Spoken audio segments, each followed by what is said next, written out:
اعوذ باللہ من الشیطان الرجیم بسم اللہ الرحمن الرحیم وبہ نستعین وخیر ناصر ومعین۔ ہماری گفتگو دعائے عہد کے سلسلے سے، دعائے ندبہ کے سلسلے سے جو چل رہی ہے، وہ چونکہ اس کے بعد دعائے عہد بھی پڑھنا ہے ہم لوگوں کو، تو انشاءاللہ جو ہے شاید زبان جو پھسل گئی ہے وہ دعائے عہد کی طرف، اور ہمارے یہاں معیار دعائے ندبہ اور دعائے عہد نہیں بلکہ ذکر آل محمد ہے۔ دعاؤں کا نام بدل سکتا ہے لیکن حقیقت میں ان سے رابطہ اور ان سے جو ہے اپنے آپ کو قریب کرنا مقصد ہوا کرتا ہے۔ تو ہر ہفتے کوشش کرتے ہیں کہ ایک پیراگراف، اگرچہ کہ ایک ایک لفظ ہونا چاہیے، لیکن چونکہ ہماری زندگی مختصر سی ہے، اس مختصر سی زندگی میں مختصر سا وقت ہم لوگ نکالتے ہیں، تو چاہتے ہیں کہ خاکہ ہمارے ذہن میں بیٹھ جائے۔ آج کا جو پیراگراف ہے، خوش نصیبی ہے کہ ہم لوگ اپنے برادر جناب سمر صاحب کے گھر پر، خدا ان کے لیے یہ جگہ، یہ مقام اور یہ مکان اور یہ نشست سب باعث خیر قرار دیں انشاءاللہ۔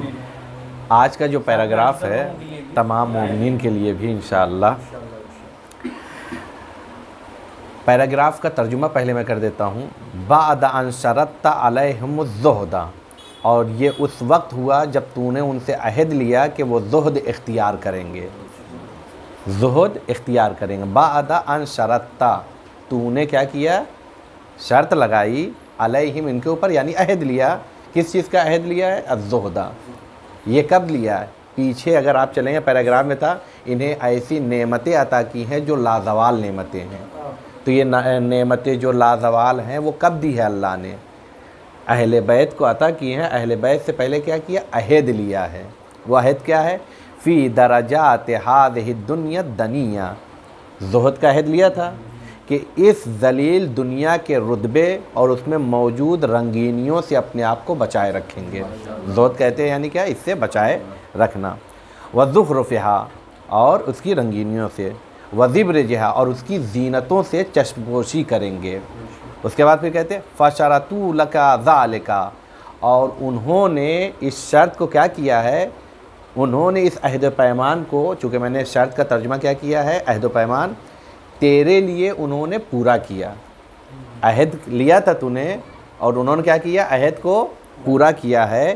وَعَلِمْتَ مِنْهُمُ الْوَفَاءَ بِهِ، اور تو جانتا ہے ان سے کہ انہوں نے جو وعدہ کیا تھا اسے وفا کیا ہے۔ غور کیجئے گا، یہ ایک پیراگراف ہے، یہاں پر ایک عنوان جو نکل کر آتا ہے، اللہ پہلے عہد لیتا ہے، امتحان لیتا ہے، اس میں کامیاب ہوتا ہے انسان تو اللہ نعمتیں عطا کرتا ہے۔ اس سے کیا پیراگراف کا ہے؟ اللہ کہہ رہا ہے ہم نے نعمتیں لازوال دی ہیں، پہلے ان سے کیا کیا ہے؟ عہد لیا، اور انہوں نے تجھ سے جو وعدہ کیا تھا اس وعدے کو پورا کیا۔ وَعَلِمْتَ مِنْهُمُ الْوَفَاءَ، تو نے جان لیا کہ انہوں نے جو وعدہ کیا تھا اسے وفا کیا ہے۔ غور کیجئے گا، اسی پر میں فوکس کرنا چاہ رہا ہوں۔ ہم لوگ بھی زندگی میں بہت سے وعدے کرتے ہیں لیکن وفا نہیں ہوتے ہیں۔ مثال دوں، ایک دو مثالیں دے رہا ہوں تاکہ بات واضح ہو جائے، اور پھر ہم لوگ کہتے ہیں کہ اللہ تو نے ہمیں کیوں نہیں دیا۔ وعدہ روز کرتے ہیں لیکن وعدہ وفا نہیں ہے۔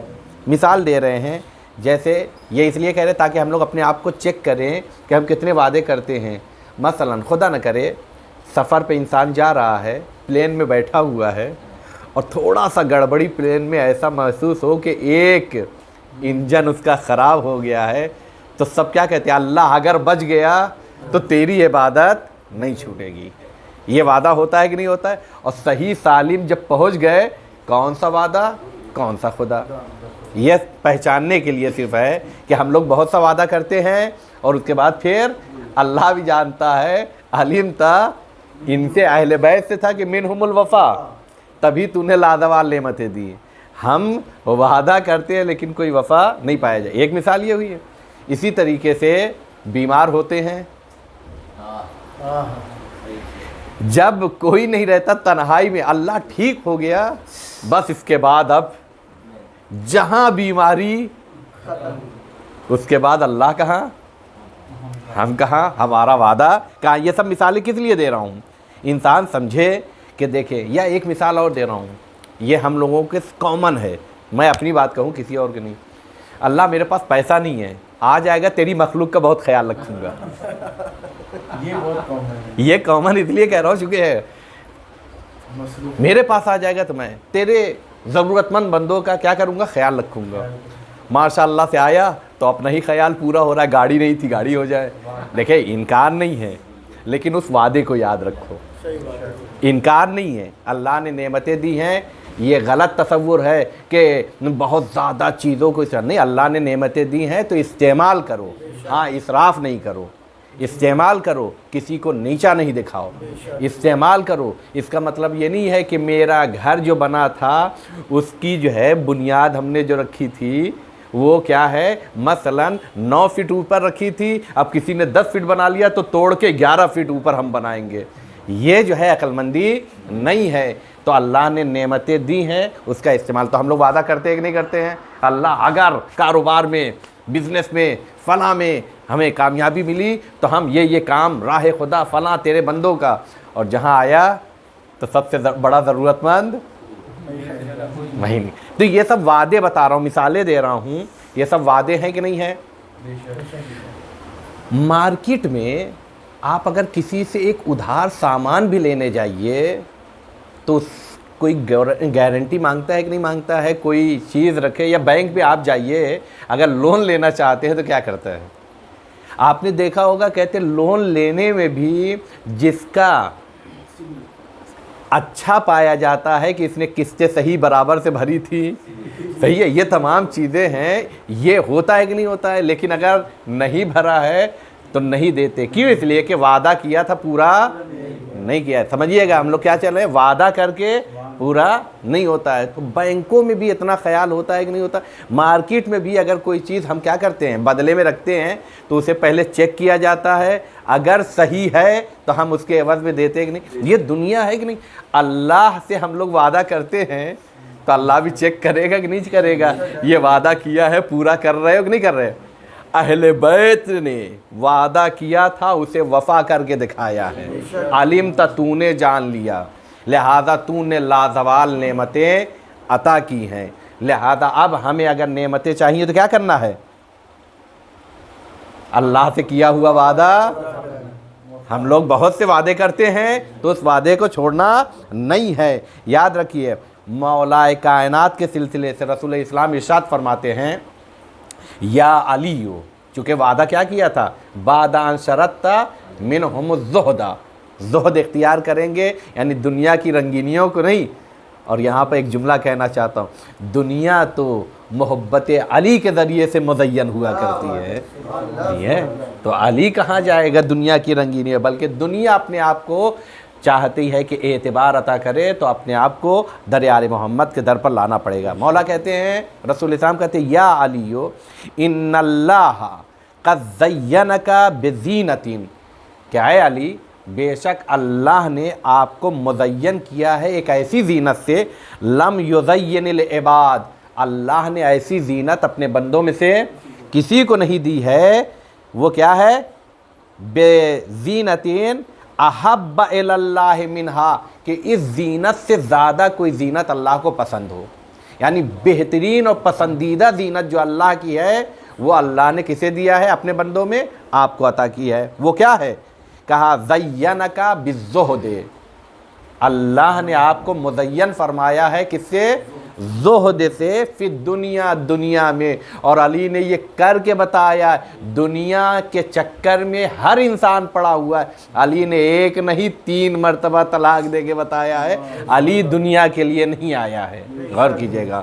تو اللہ نے وعدہ کیا ہے، اس وعدے کو اگر پورا کریں گے ہم لوگ تو نعمتیں الہی ملیں گی، لیکن اگر ہم وعدہ توڑتے چلے جائیں گے تو پھر کیا ہوتا چلا جائے گا، نعمتیں ختم ہو رہی ہیں تو اللہ کم نہیں کر رہا ہے بلکہ ہم خود ہیں کہ وعدوں کو وفا نہیں کر رہے ہیں، لہذا نعمتیں یا لازوال نعمتوں سے محروم ہو رہے ہیں۔ بس ایک معیار، یہیں پر بات کو تمام کریں گے، اس سے ایک پوائنٹ اور نکلتا ہے کہ اللہ انسان کو، مخلوق کو دیکھ کے چیزیں عطا کرتا ہے، اسی لیے قرآن کی آیت ہے، اللہ یعلم حیث یجعل رسالتہ، اللہ جانتا ہے کہ ذمہ داری کسے دی جائے. کیا کہنے, غور کیجئے گا, بے شک بے شک. اسے دی جائے یا اور بدل کے اللہ جانتا ہے ذوالفقار کس کے ہاتھ میں دی جائے, بھاگ جانے والے کو دیا جائے یا ہر میدان میں کھڑا, کیونکہ اللہ تو ویسے ہی علم کو ہضم کرنے والا اور علم کو پروان چڑھانے والے کے پاس دیا جائے, یا جس کے پاس علم آ کے شرمندہ ہو کہ 40 سال تم نے یاد کیا لیکن یاد نہیں کر پائے, اس کے پاس. اللہ یعلم, اللہ امتحان کرتا ہے. پھر اس کے بعد یہ معیار ہمیں بھی دیا ہے, تم اپنی زندگی میں اگر کسی کو منتخب کرو تو کیا معیار ہونا چاہیے. غور کیجئے گا, میں چونکہ نئی جگہ ہے اور ہر جگہ گواہی دیتی ہے, 5 پوائنٹ ہے, بہت زیادہ وضاحت نہیں کروں, قرآن کی آیت پڑھوں گا, بات کو تمام کروں گا. پہلا پوائنٹ, اگر ہم کسی کو اپنی زندگی میں منتخب کر رہے ہیں, اس سے معاملہ کر رہے ہیں, تو کیا ہونا چاہیے؟ پہلی چیز ہے اس کا ایمان. جس سے بھی ہم معاملہ کر رہے ہیں, جس سے بھی ہم کوئی لین دین کر رہے ہیں یا دوست بنا رہے ہیں یا اس کے ساتھ ہم کیا ہے رہنا چاہتے ہیں, تو کہا ہے کہ کیا کیجئے؟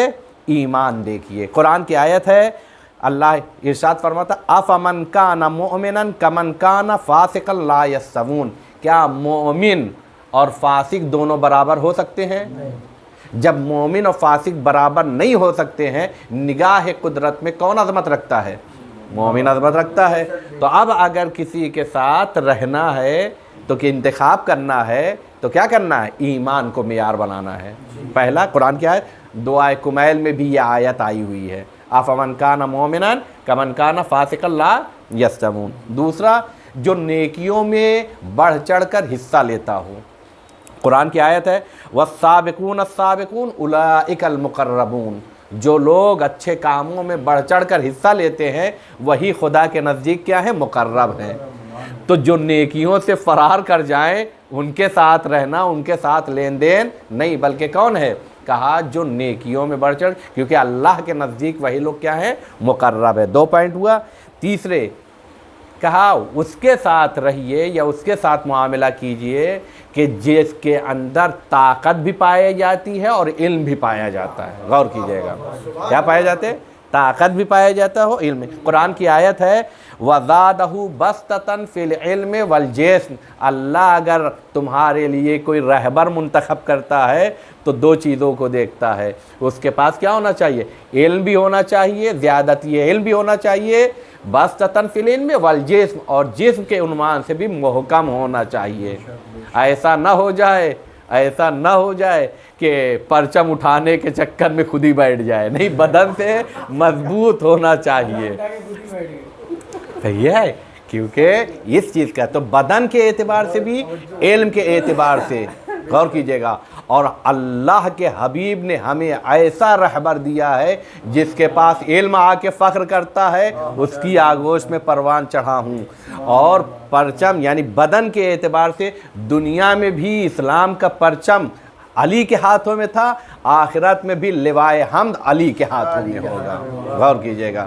تو کیا کہا, کیسا منتخب کرے؟ جو علم کے ساتھ, لہذا جاہلوں کے ساتھ بیٹھنا یہ صحیح نہیں ہے, ان سے معاملہ کرنا صحیح نہیں ہے. اسی طریقے سے کیا کہا گیا ہے؟ کس سے رابطہ بنائیے, کس کو منتخب کیجئے. کیوں؟ اس لیے کہ آپ جب عہد و پیمان لیتے ایک شرط ہونا چاہیے, ایک کنڈیشن ہونا چاہیے. اللہ نے کنڈیشن کیا رکھی تھی؟ وعدہ کیا پورا کرو گے تو نعمتیں ملیں گی. ہم بھی کسی سے اگر کوئی ایگریمنٹ, کوئی کنڈیشن, کوئی معاملہ کرنا چاہتے ہیں تو کچھ تو دیکھیں گے. ایمان دیکھا جائے گا, زیادتی علم, زیادتی جسم دیکھا جائے گا. اسی طریقے سے کیا کہا ہے؟ چوتھی چیز کہا اصل خانوادگی. یہ بہت اہم ہے. اصل خانوادگی, اس کو اس میں نہ جائیں کہ فلاں فلاں فلاں. اصل خانوادگی یعنی محبت اہل بیت رکھتا ہے یا نہیں رکھتا ہے. غور کیجئے, معیار کیا ہونا چاہیے؟ لہذا ما کان ابو کے امرأتا سو. جناب مریم کا واقعہ ہے, جب جناب مریم جناب عیسیٰ کو ہاتھ میں لے کر آئے تھے, لوگوں نے کیا کہا تھا؟ ماں کانا ابو کے, تمہارے بابا اس طریقے سے نہیں تھے. یعنی کہنے مطلب اصالت خانوادگی یعنی دین ایسا ہونا چاہیے کہ ولایت ہماری پہچان ہو جائے. کیا ہونا چاہیے؟ تو اصل خانوادگی یعنی اس معاملے میں جہاں ولایت کا بول بالا ہو. اس کے بعد بات کو تمام کریں. 5ویں بات ہے کہ اس کے ساتھ رہنا چاہیے جو سست نہ ہو.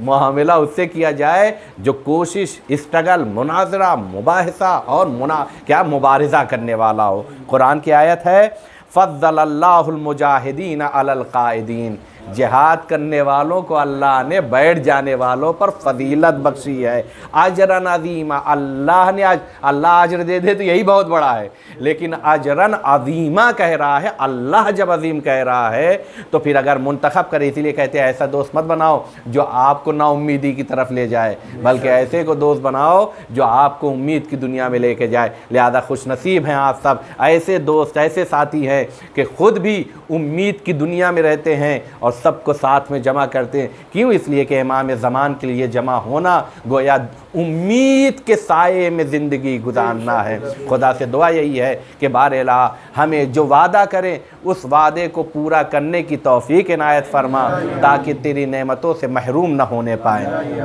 اور یہ توفیق عطا فرما کہ زیادہ سے زیادہ ہم لوگ جمع ہو کر ذکر امام مہدی کریں اور ان کے فضائل کو اپنے وجود میں اتارتے ہوئے کامیاب زندگی گزار سکیں۔ وآخر دعوانا ان الحمدللہ رب العالمین۔